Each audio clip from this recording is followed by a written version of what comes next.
এই শহর কোনো সাধারণ শহর না, এটা এমন এক শহর যা পৃথিবী ধ্বংসের পরেও টিকে থাকতে পারে। গভীর পাহাড়ের গায়ে লুকিয়ে থাকা এই রহস্যময় দুর্গের নাম রেভেন রক।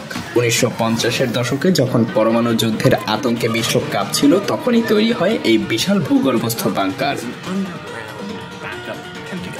এখানে ঢুকতে হলে পেরোতে হবে দুইটা ভয়ঙ্কর বড় বড় দরজা, যার প্রতিটা 30 টনের বেশি ওজনের।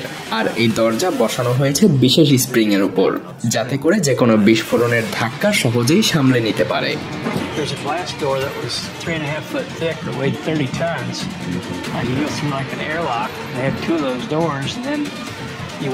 ভেতরে আছে 5টা বিশাল ভবন, প্রতিটাতে 15টা করে তলা। এতটাই বড় যে এখানে একসঙ্গে কাজ করতে পারে হাজারেরও বেশি মানুষ। আছে নিজস্ব পানির উৎস, বিদ্যুৎ উৎপাদনের ব্যবস্থা, হাসপাতাল, এমনকি সেলুনও।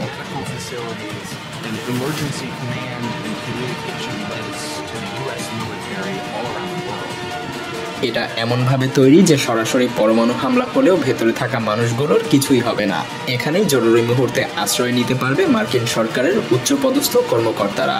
এটা আসলে দ্বিতীয় পেন্টাগন, যার অস্তিত্ব নিয়ে সাধারণ মানুষ বছরের পর বছর ধরে কিছুই জানত না।